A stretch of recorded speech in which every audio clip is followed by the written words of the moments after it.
This is the Louie Tee Network.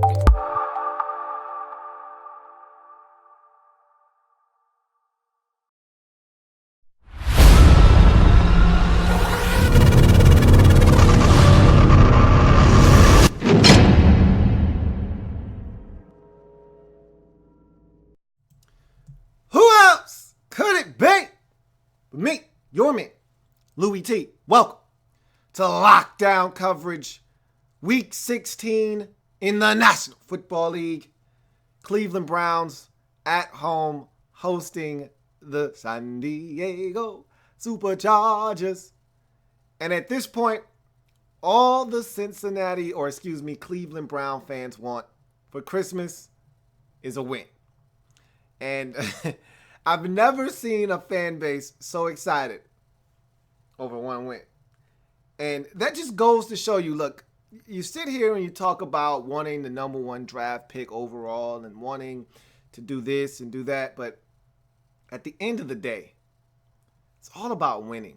It doesn't matter how bad you are. No one wants to go down in infamy as one of the worst teams in NFL history. Okay? No one wants the distinction as being an 0-16 team. You saw the excitement on those players' faces, on the fans' faces. The thing that I really loved at the end of this game was the pan shot. As they went around the stadium looking at all the fans, the joy, the sheer joy on the faces of those fans. You think they were thinking about having the number one overall pick in the draft? You think they were thinking about who were they going to draft at number one at quarterback, or they were going to take a defensive end, or this, that, and the third? They could give a damn about first overall selection. They wanted to win. And we have this discussion at the end of just about every season. Winning versus draft position. I don't have it in my DNA to tank. I don't even know what that means. It's not in my vocabulary. I want to win. As a fan, I want to win. I understand you don't want to be too good, not good enough to get a good player in the draft. Look, you find ways to find good football players. They're out there. Miss me with all of the, I want to do this and I want my team to do that so I can get this player in the draft. No. Win. That's what the Browns did. Poor Chargers. Somebody had to be that team. It had to be the Chargers. We're going to break this game down here in a second, but if you haven't already, subscribe to the Louie Tee Network for more great content in 2016 and beyond. Changing the game over here. I want you to help us do that by simply subscribing to the Louie Tee Network on YouTube. Also, I'm on Twitter. At In The Lab Room is the Twitter handle. Go ahead, follow me on Twitter, and I'm also on Facebook. In The Lab Room is the Facebook page. All of my social media platforms right up above, scrolling across the screen so you can't miss them. So go ahead and handle that. Like the Facebook page, follow me on Twitter, and most importantly, make sure you subscribe to the Louie Tee Network on YouTube. That being said, let's jump into this breakdown quickly. Browns get their first win of the season, and I haven't been able to say this all season. Let's start with the victors. To the victors go the spoils. Let's start with the Cleveland Browns. As they get their first win of the season, go to 1-14 with the 20-17 win at home. Robert Griffin III actually didn't look that bad for the time period that he was in the game. A lot of dinking and dunking, which is what you get out of Robert Griffin III. Missed some receivers down the field. One in particular in the end zone had a chance to hit Andrew Hawkins back of the end zone. I think it was Andrew Hawkins. May have been Corey Coleman. Either way, had an opportunity to hit a receiver back of the end zone. Wide open. Missed him. Kind of let him out of bounds. Didn't get both feet down. So he was okay. Made some big conversions on third down and one on fourth down to Gary Barnidge that led to a touchdown. So I thought he did some really good things with his legs. That's probably the one thing I was most impressed with him was when there was an opportunity to run or he had to get out of the pocket and avoid peril. He used his legs and he used them well in this football game, like I said, for the time being that he was in there. But there's still a long way to go with him as a passer, and that's why I think the Browns are going to move on when it's all said and done. And not to mention, probably the biggest elephant in the room for him is his health. His injury history. It's extensive. It's a long rap sheet, and it continues to grow as he left this game with a concussion. He's not a guy that you can rely on to stay healthy and play the duration of a season. We saw that this year. We've seen it in the past. And leaving this game with a concussion, this may be his final time he sees an NFL football field. There may be one or two more general managers out there that were fascinated with him when he was coming out of Baylor that may give him a shot to be a backup in this league. But to me, I think this is it for him, and he may be done. I don't see him playing again this season. This concussion is probably going to, because he's had some in the past, probably going to keep him out the remainder of the season. And after this season is done, I think the Browns may elect to move on from Robert Griffin III. We'll see what happens. But in any event, Isaiah Crowell continues to run the football the way that he has all season long, giving the Browns an opportunity. 2 touchdowns in this game. They got some really big plays from their defense in this game. One from special teams, Jamie Meter getting his hands on a field goal. Great block there to preserve the 3-point lead at 20-17. They were able to get some stops inbounds late in the game to keep the clock rolling, including the one at the end that forced the Chargers to have to rush onto the field and get the field goal off with 2 seconds left, being that they didn't have a timeout to set up. And I think that rush job forced Josh Lambo to push the kick far to the right, wide right, and give the Browns their first win of the season. So big stops there. Jamar Taylor, who had a rough go of it in the game, a pass interference penalty in the end zone that put the ball at the 1 that allowed them to score another touchdown, this time to Williams. He had a big interception in the game. So the Browns did enough in this game. Huge stop by the Browns on a 4th down. Chargers try to go for it on 4th and 1. And Jamie Collins and company come up, make a big stop. So they did some good things defensively in this game. Got some things going on the offensive side, enough to get this win. And I think it was the fast start, because when you're a bad football team and you get down early, it's hard to overcome the here we go again effect. But by the Chargers scoring early, but the Browns not only responding, but taking the lead in this game and jumping on top of the San Diego Chargers, the Chargers aren't that good themselves. And so in their mind, they're thinking, are we about to lose to the Cleveland Browns? So they were going through their own mental struggles as well. So I thought it was imperative that the Browns get up, and they talked about the ineptitude of this Browns football team. Haven't scored in the first quarter in the last 7 games until they scored in this game in the first quarter, which is, again, just shows you and speaks to how bad this Browns team has been on the offensive side of football. This is their first time scoring over 13 points since October. We're in December. Just think about that for a second. They haven't scored more than 13 points since October the 30th. That is insane. So that just, when you're 0-16, these are the types of things that you hear. You don't believe it, but you hear it and you say, wow, that is bad. But then again, you're talking about a team that coming into this game was 0-14. So great to just see the Browns win, man. I had so many people hit me up on Twitter and on different videos that I had done, just saying how excited they were. One person said it felt like the Browns won the Super Bowl. Another person said this is all I wanted for Christmas. One person said I've never been this excited about one win in my entire life. So Browns fans really, really relished this win, and it was a big one, man. No one wants to go 0-16. I had given up on them because earlier in the season, right around week 9 or 10, I had said they're not going winless. They're going to beat somebody. And as the weeks passed and they continued to lose, I started to begin to not believe that. And I said, they're not winning a game this season. They're bad.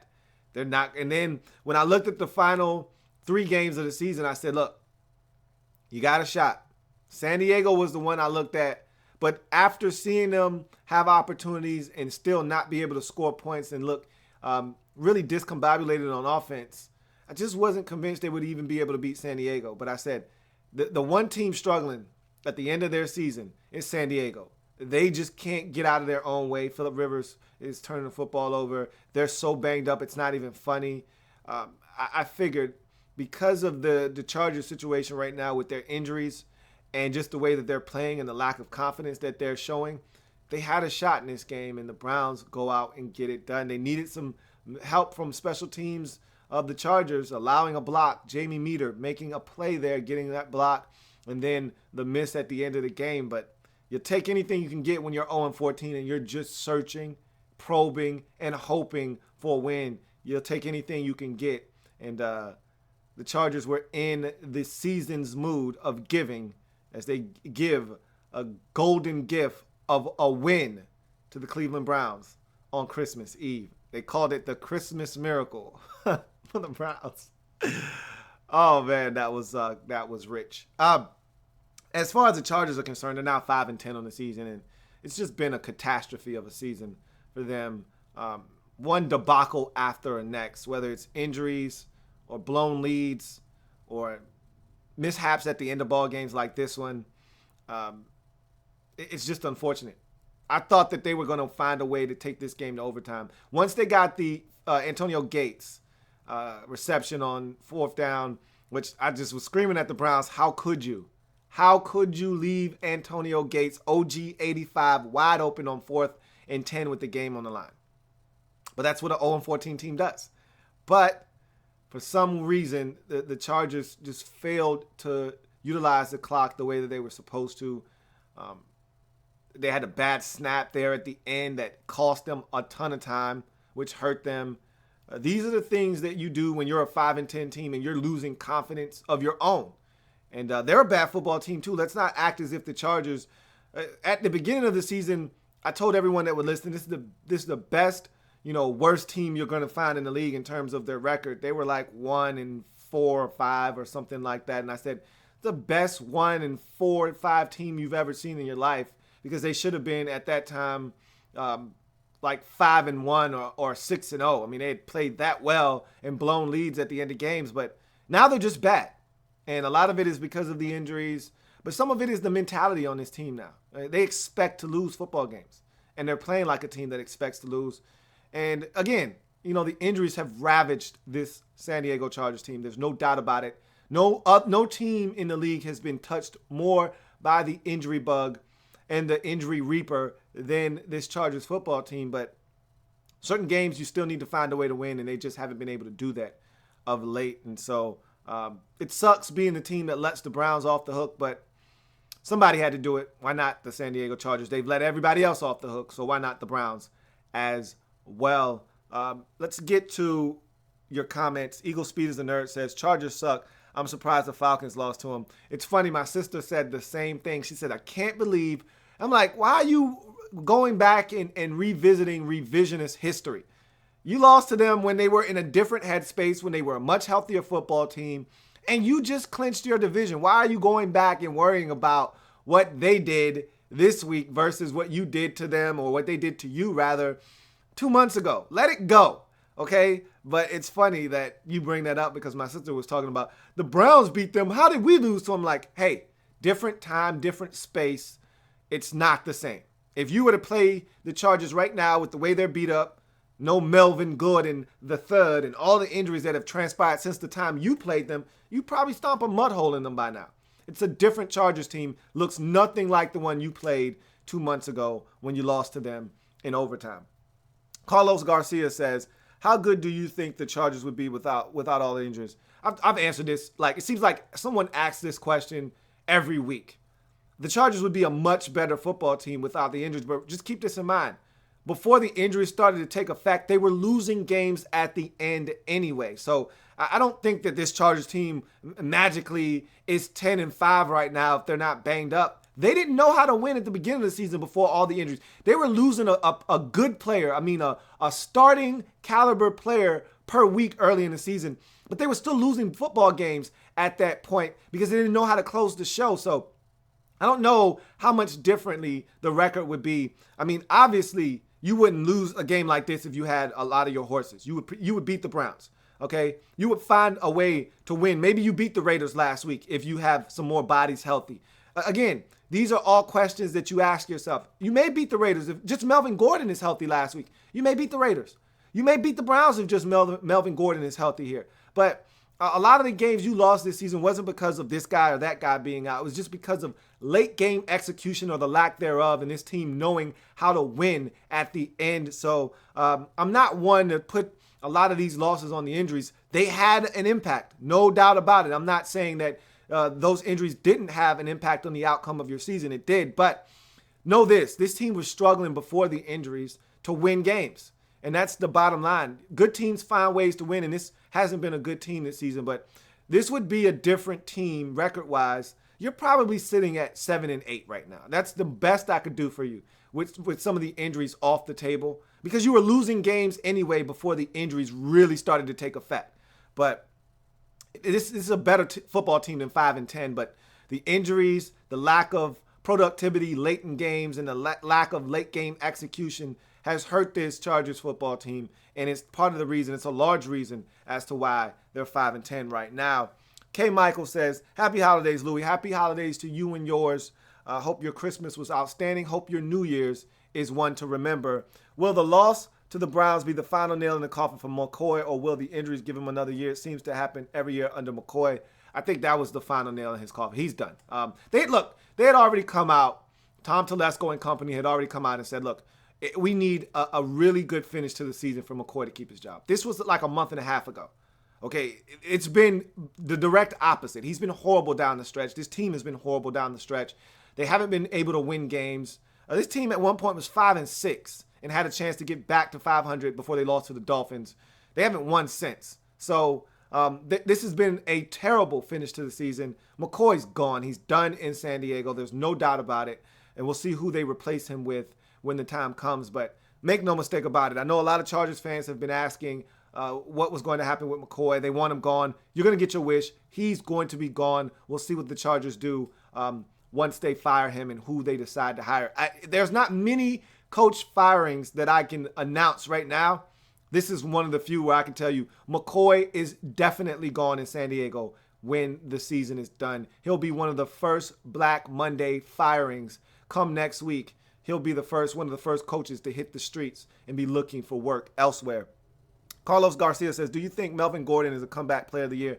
Possibly. I'd love to see him come back and get his 1,000 yards. Hopefully he's able to play in week 17, get his G, so we can say he went over 1,000 yards. He deserves it. And he was leading the NFL for much of the season in touchdowns till he got injured. So I'd love to see him get comeback player of the year, because a lot of people were down on him last year as a rookie. And I told people to chill, pipe down. He's a young guy. He'll be better. Offensive line was a mess last year. He comes back this year, and he's been stellar for the Chargers. So I'd love to see him get that award, definitely. K. Michael says, do you think the Browns will keep RG3 for another year or move on? I talked about that at the beginning of this program. I think they're going to move on from Robert Griffin III. His injury history and just the fact that I think they're going to move on at that quarterback position and kind of wipe their hands clean of that position. I think McCown is going to be gone. I think Robert Griffin III is going to be gone. I think they're going to keep Cody Kessler. I think they might keep Hogan. Maybe they draft 2 quarterbacks, but they're going to definitely draft one at the top of the draft, whether it's in the first pick or the second first-round pick that they have. They're going to take a quarterback, and they're going to, I think, going to move on with either Kessler or Hogan or someone else being the starter to start the season off, and allow the young guy, if he's not ready to go, he may be ready to go right away week 1. They're going to start the season off. I think they're going to wash their hands clean of this quarterback position, though. And I think Robert Griffin III, because of the injury history, is probably going to find himself on the outside looking in when it's all said and done. That's going to do it for Browns and Chargers. Browns get their first win of the season, 20-17. The exuberance, the joy on the faces of Brown fans, and just the fact that Hugh Jackson can breathe a sigh of relief. We won a game. A lot of people were saying if they go 0-16, he needs to be fired. Well, you don't have to worry about that now. They won a game. They can move on. They won't go down in infamy as one of the worst teams in NFL history. Good for them. Chargers, it's been a really rough season, and this, I think, puts the exclamation point on a disappointing campaign for the Chargers. And I think this, like one of the viewers just said, is the final nail in the coffin of Mike McCoy's coaching tenure in San Diego, as I think he will be shown the door and handed his pink slip come Black Monday at the season's end. Browns get the win 20-17. First of the season, go to 1-14. Chargers get this loss, drop to 5-10, and continue a very disappointing campaign. If it happens in the National Football League, whether big or small, we cover it all here on Lockdown Coverage. Remember, we're changing the game one live feed at a time. Got 2 more games to break down from Saturday's action. Packers, Vikings, and the Nobody Cares Bowl. Rams, Niners. I'll be back with those a little bit later on. Have a good one. See you then.